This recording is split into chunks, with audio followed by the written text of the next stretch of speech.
Hey guys, and welcome back to the shop. So some people, when they first get into dirt bikes, they get an older bike and they ride it and they're happy, and then they ride somebody's new bike and they're like, wow, the new bike is so much better. Never mind the power and the engine, but oh my God, the suspension. And they go back to their old clapped out bike and like, geez, I really need to get a new one. Well, the reason for that is because nobody, for the most part, maintains their suspension, except for guys who race.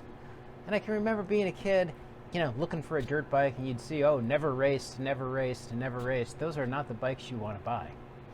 Right? In most cases, never raced means clapped out piece of junk. Right? Better maintained are going to be the guys who actually race their bikes. So here's our YZ Shock. It's seen better days. I love the action of the top bearing.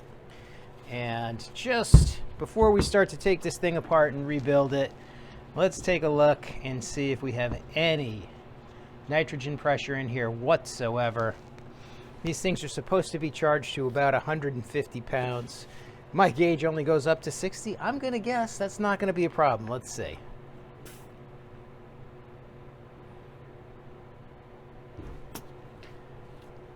I've got 20 pounds of pressure in there. Guessing this thing's going to handle... Guessing this thing is going to handle a little bit better when we're done. Let's crack into it. All right, so loosen up the adjusters. Once you do that, spring comes off pretty easily. And once you've got the spring off, you grab a punch, and with the punch, you drive out the top retainer on the shock body. That enables you to get at the internals. There's a couple of snap rings in there that are a pain in the neck. Once you get those snap rings out, the whole thing comes apart. Take your time. It's easy to do. And I can tell you, it's easier the second time. Okay, so as you guys just saw, that was together pretty good. And, looking at the inside of this thing, it actually doesn't look too bad. I can tell it's never been apart because this nut, the top of the threads there still has that factory kind of peening that you have to grind off. So we're gonna have to grind this off to get that nut off of there. And then we can take this apart, clean it up. Still have to take this off and get the reservoir, boot, or whatever the hell it's called, get that out of there. This is the shock fluid. We lost a little bit. It's absolutely filthy. I'm guessing never been changed, so. And this is the first time I've done this on one of these shocks, so if I look a little clumsy today, that's why. Hey guys, so here's the top of my shock with the peening ground off and ready to put back together again. Now, a couple of things. Number one, I did that on a bench grinder. I've seen videos of guys doing that with an angle grinder, and they look experienced. It takes a while. It literally took me less than a minute to grind that off with my bench grinder. And then what I did when I was done is I chased the threads with a die.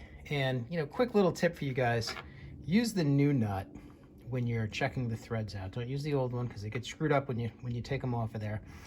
If you have any questions about the thread size, easy thing to do is run a tap through, right? So this is a 12 millimeter by 1.5 pitch tap, which runs right through this nut. So I took a 12 millimeter by 1.5 pitch die, just cleaned up my threads, and then as a result of that, your new nut, when you put it on the right way, and this has a little safety mechanism on it as well. Of course, I can't do it while I'm holding the camera, but when you put your new nut on there, it spins on nicely. Whoa, we're almost done with the shock rebuild, and here I am talking for a minute. Why? Because I screwed up. How did I screw up? I broke my shock body. Check that out. How the heck did I do that? Well, I did it with my hydraulic press, trying to push out the top bearing. Bottom one just pushes out. Top one has a retainer ring. I didn't know that. Let me show you something. So here's the shock manual. Here's the shock absorber. On the top, it shows the bearing, And when you look at the list of parts on the bottom, there is no mention of any retainer ring. I was like, all right, good. Thing must just pop right out. However, and I didn't go this far. What's step number one? Press in the bearing on its outer race and remove the stopper ring. So what happens when you don't do that? Well, there's only one way for this thing to come out, this way. Right? I put it over there in my press, and I pushed on it, and I had a little bit of resistance. It's like, what the heck? It wasn't too bad. Shot a little bit of lube in there, and I pushed again, and of course, bearing popped out. The ring is still in there, and it busted the top of the shock body. Not good at all. So number one, I'm a noob when it comes to that hydraulic press. You gotta be careful with those things because it's easy to break things, as I've just demonstrated. And now I'm kind of screwed because this, to me, is not repairable. Maybe at some point in the future, I'll try to weld that up. But I had to go out and do what I said I wasn't gonna do in the beginning of the video and buy another shock. So this is off of a 2000 YZ250. It's compatible. I bought it from a seller on eBay that I've bought stuff from before, so I would call them a trusted seller. I said it's fully charged, and I checked it, and it is. The bumper is bad on the bottom, big deal. In theory, I could just bolt this on the bike, but if you go back to my opening statement, there's absolutely nothing on this shock other than an FMF suspension sticker that would tell me it's ever been serviced. Yes, it's charged, it holds a charge, that's good. I want to replace this spring with a spring that's the right spring rate for my weight. I want to replace the bumper since I have one. And in order to do that, I'm going to take it apart because I bet you the shock fluid is no good in this one either, so here we go again. All right, so sometimes with a used part, you get pleasantly surprised. I took out the rebound adjuster to drain the oil. This oil is actually, not that bad. It's been changed at some point in the past, which is good. That'll allow me to get the rest of the shock apart. And I wouldn't be surprised when I get it apart if the nut at the top of the lower rod has been off before. We'll find out in a minute.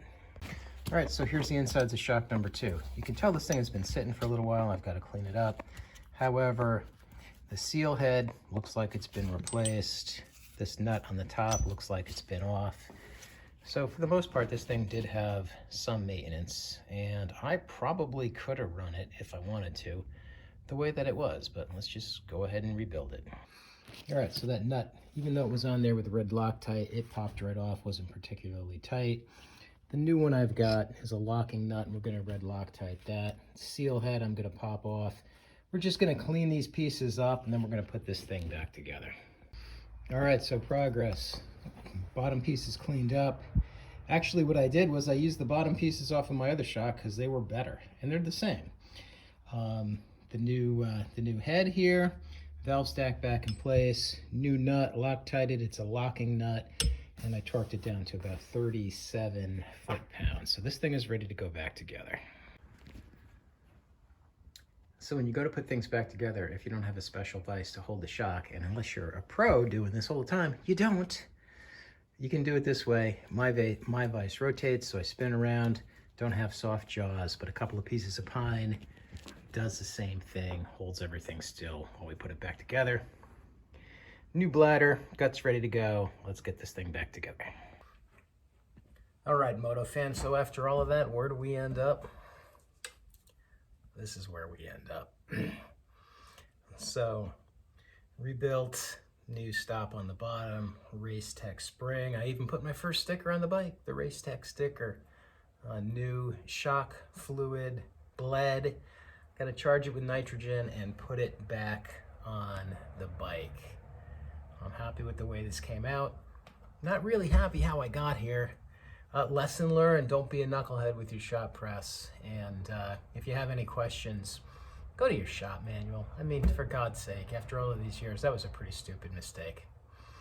So in any case, pretty soon we're gonna be ripping around on this thing. I can't wait for that. There's not a lot to do. I gotta clean up the cooling system, put that back together, put the back wheel and the shock on. put the plastic back on it. I got some new graphics, and then we are good to go. So guys, if you like my content, give me a like, maybe subscribe. Most of you are not, but we're getting there. And other than that, thanks for watching, and we'll see you soon.